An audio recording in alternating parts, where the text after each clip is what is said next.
Est-ce que c'est nécessaire d'utiliser de la farine d'amande ou de la poudre d'amande au lieu de la farine lorsqu'on vit avec un diabète de type 2 ou un prédiabète? Si je me fie à la popularité des produits à base d'amandes sur les réseaux sociaux, sur TikTok de ce monde, sur les blogs culinaires, ça laisse supposer que la farine de blé s'est rendue le diable en personne. Donc, aujourd'hui, on fait le point franchement sur est-ce qu'il y a vraiment un plus-value à utiliser la farine d'amande au détriment de la farine pour faire du pain, des muffins, des galettes lorsqu'on vit avec une condition diabétique. C'est un débat.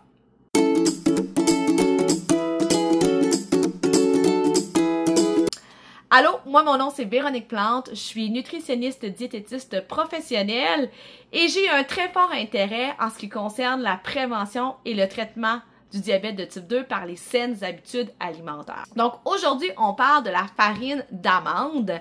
Elle connaît sa popularité en fait depuis quelques années avec la fameuse diète keto ou la diète cétogène qui prône une alimentation très faible en glucides.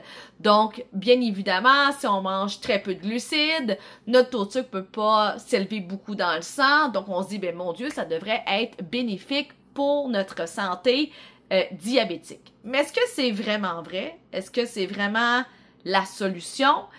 J'ai fait quelques petits calculs pour vous que j'aimerais vous partager et je vais prendre mon petit papier parce que ça fait beaucoup de chiffres.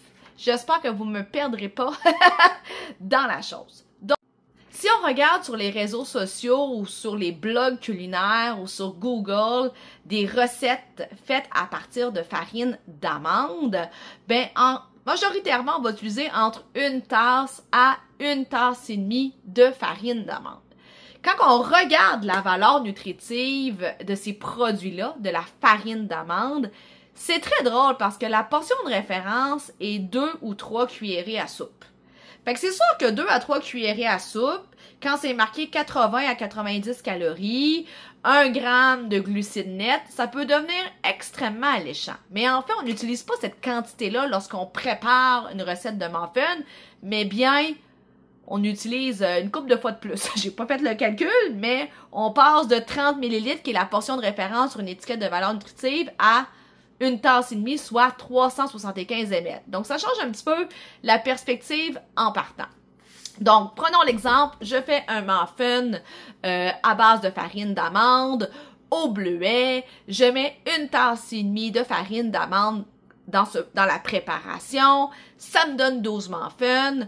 Au final, par muffin, voici ce que la farine d'amande va m'apporter. Donc, ça va m'apporter 93 calories, qui provient seulement de la farine d'amande, 7 grammes de gras, qui est quand même l'équivalent de 2 cups de beurre, là, on s'entend, mais en même temps, je suis dans l'amande est naturellement une source de gras, et 1 gramme de sucre qui vient juste de la farine d'amande. Là, je calcule pas les autres éléments peut-être sucrés dans votre préparation de muffin, comme exemple les bleuets ou des petits fruits ou du sucre ajouté pour dire quelque chose. Alors que si on fait la même recette de muffin au bleuet, mais avec une farine de blé entier. Donc, je vous rappelle que dans le guide alimentaire canadien, ce qu'on propose, c'est d'intégrer des farines à grains entiers. Les fibres que ça contient naturellement vont aider à normaliser le taux de sucre. Donc, si je prends ça à la place de la farine d'amande, comment ça va me donner pour un muffin? Bien, ça va me donner 52 calories, qui provient juste de la farine de blé entier. Ça va me donner 0,25 grammes de gras et ça va me donner 10 grammes de sucre. Je vous rappelle, gang, que un produit fait à base de farine de blé entier va vous donner des glucides de bonne qualité, des fibres, un complexe de vitamine B, de l'énergie. Donc, au final, ceci étant dit, la farine de blé demeure un excellent choix. Recette réalisée, bien, ma farine de blé va me donner moins de calories, va me donner beaucoup moins de gras et va me donner une quantité, mais très acceptable, de glucides. Donc, la morale de cette histoire, la farine d'amande n'est pas une panacée, une obligation. Si vous trouvez que ça donne un bon goût à vos muffins, ben tant mieux. Mais si vous l'aimez pas, vous trouvez que ça fait une texture trop sec, ben la farine de blé ou la farine de quinoa ou la farine d'avoine ou la farine de camu, toutes les farines entières demeurent une excellente option, vraiment, vraiment, vraiment beaucoup. Et là, j'entends me dire, ouais, mais de la farine d'amande, des amandes, c'est des protéines, ça doit donner plus de protéines dans le muffin. Non. Vu que l'amande a été pulvérisée en poudre très fine, ben ça va vous donner 1,3 g de protéines, puis la farine de blé 1,2 g. Fait que c'est pas là-dessus que ça va changer grand-chose d'utiliser la farine d'amande ou de la farine de blé. Donc, ceci étant dit, j'espère que vous n'êtes pas trop mélangés avec tous mes chiffres que je vous ai proposés, mais la morale de cette histoire, encore une fois, dans les réseaux sociaux, il y a une survalorisation de la farine d'amande au détriment de la farine de blé qui n'a pas lieu d'être.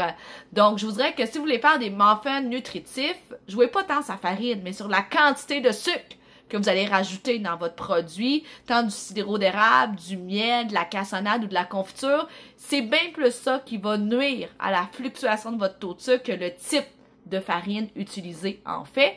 Donc, sur ce, ben, je vous souhaite une bonne journée. J'espère que vous avez apprécié le contenu de cette vidéo. Donc, s'il vous plaît, aimez, partagez, commentez. C'est ma paye. Abonnez-vous à ma chaîne YouTube si vous voulez rien manquer de mes capsules éducatives. Et on se revoit vraiment rapidement et prochainement pour une prochaine capsule afin que vous deveniez le leader de votre santé. Bye bye!